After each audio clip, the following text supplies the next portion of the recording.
Come on in, welcome to my home. Today we are going to talk about part 2 of time management.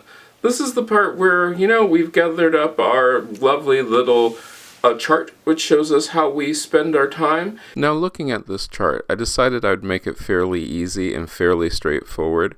Anything which is red or a shade of red is work. The black or a shade of black would be family time, home time, cooking, that sort of thing. The blue are my routines like exercise, morning routines, those sort of thing. The yellow is for my dog, yes, or my shared dog with my mom. My dog does come over. And then the other ones are, just for family time, when you want to have time with the family and everything. But those stay the same throughout all of this. And it's easy to look at this and say, hey, that's where you're working and that's where you are doing things. Now the other various shades, the darker pink is for recording videos, the darker red is for editing the videos, the very light pink is for research, the plain red is just regular business type of things. So that's how it goes. Pretty simple and straightforward.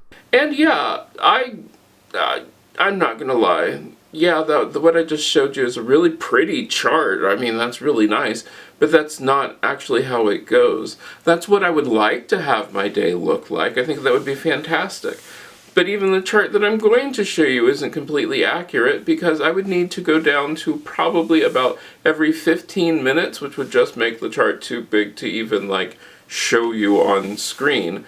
But you can see, looking at the real chart, how my time is broken up and where things go awry and how I have to make decisions on what I'm going to do, because realistically, there's not always enough time in the day. I mean, let's face it, when you look at what you're doing, you want to decide, is it important? Do I really need to do it? There's a great matrix which you can look at and you can say to yourself, well, should I be doing this or should I not? And what I suggest, and what all the articles which are linked down below, down in the description, suggest is that you take your day and you think of all the tasks that you need to do. List them all out for that day. I tried to do that first thing in the morning. Actually, realistically, I tried to do that a week ahead so that way I know what I'm doing as I go into the day. So you might try looking at it, doing it the night before so you have some idea. Then I'm going to take those tasks and break them down into, is it urgent? Is it not urgent? Is it important? Is it not important? And if I have something that's urgent and important, I do that right away, instantly. If it's not urgent but it's important, that's what you could want to do next. If it's important but it's not urgent, see if you can delegate those sort of things and see if you could don't have to do them. But if it's not important and not urgent, do you really need to do that? Here's where the fun comes in with that part. Those can be the things that you can do when you have downtime. When your time is not so pressed that everything that you have to do has to get done instantly, you can do those things that are not urgent and not important, but if you don't get to them, they're not the end of the world. There are lots of things in your day which are going to take up a lot of your time, and that's something to think about. I try to give myself at least twice the amount of time that I think something's going to take when I book out my time. Yes, I do. I book out my time and I try to give myself twice the amount of time that I think something's going to take, because there's always a problem. If you look at my schedule, it takes me about 15 minutes to really set up my kitchen with just the lights and everything, and that's great, but that doesn't necessarily involve measuring out all the food, all of those things. That falls underneath my videos when I'm recording the video.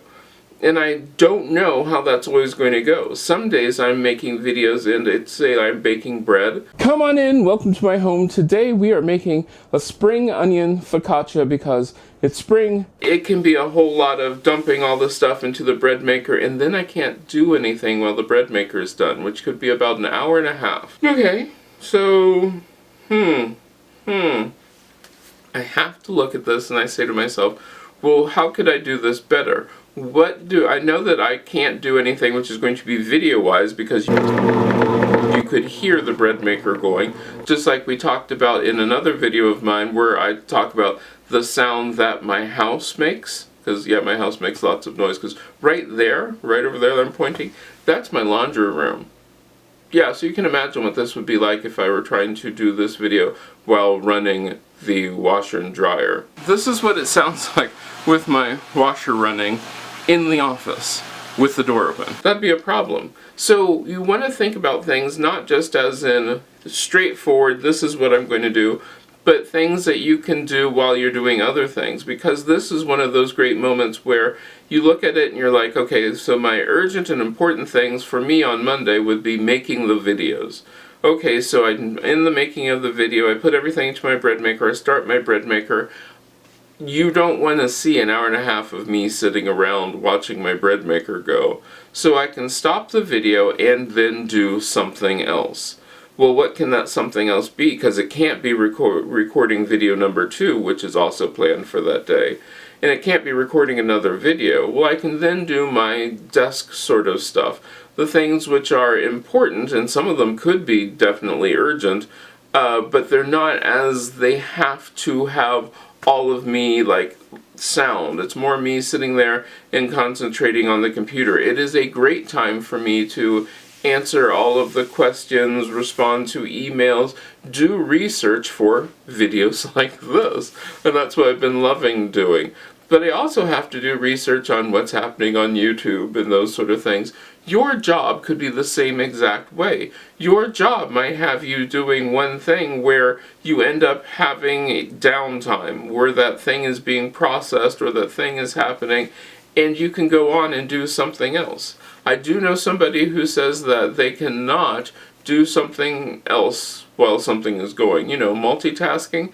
And I'm not saying that you should be like, writing a book while you're watching TV. No, I'm talking about multitasking as in you literally are physically not doing anything with the project that is happening so that you can then go off and do something else. So I guess really that's not multitasking, that would be unitasking, because your presence is not needed at that spot or at that area or at that time. Laundry is one of those famous ones where it's good to always be in the house when your laundry is going, most of the time, usually. It's pretty good to do that. But you are not actually physically part of the washing of the clothes while it's in the washing machine. You can actually plan on doing something while your clothes are there, but then you also have to plan on, once it stops running, to take it out and put it into the dryer. Or in my case, it would be once it's all gone through the bread maker cycle, then I have to take the bread out and record that section, and then I have to, usually if it's like a yeasted loaf that needs a second rise, it gets covered and it gets put away and I have another time.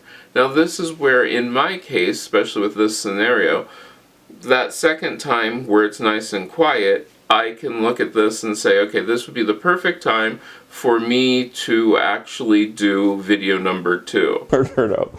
Come on in, welcome to my home. And the big thing about this is, since I plan out my day, I have this all planned out, and that's why I really would suggest plan out your day before. So the first thing in the morning, you are there going and running. In fact, that could be the last thing that you do at work that night, or I would say the last thing you do at work that night. Don't do it during your free time. So then my second video is going, and then it gets interspersed in there, so that when I can jump back to the first video, get that stuff done, put it into the oven while it's baking, I can go back to the second video. Are you seeing how these things sort of jump around and it's planned out? But that's how you don't waste time with a whole lot of, well, there's a lot of downtime and I can't do anything. Well, no, if you look at this and you really plan it out, figure out what it is that needs to be done and when it needs to be done and what other things that you could be doing during a downtime or a part which you don't have to physically or like really concentrate on the thing, you can then do another step. It could even be in that downtime when you're planning for the next day, so you're not wasting your time. But the chart of figuring out what's important and what's not important is so it's so important. It will help you decide when you should do things, and then that will also help you decide, your timing. Does this make a lot of sense? I hope it does, because this really is how I do all of my work here, and as you can see, I have a tendency to do very, very long days, because I'm also answering emails and things at times I should not be doing this. There are times in the evening or first thing in the morning when I should just be relaxing or being at home, but what I find is if I have the computer or if I have downtime, I'm on my phone, I can then look and respond to a comment or respond to an email or reply to a group that wants to do something along or needs my services. I can do all of those sort of things. So that is something that I can do. I shouldn't do. You shouldn't do it either. But it's something that I can decide if it's important, if it's urgent. And the one thing I do try to do is make sure that if it's really urgent and really important, but it's after work hours, I have to really, really, really weigh in on how much effort it's going to be by how much impact it's going to have. That's a whole nother topic.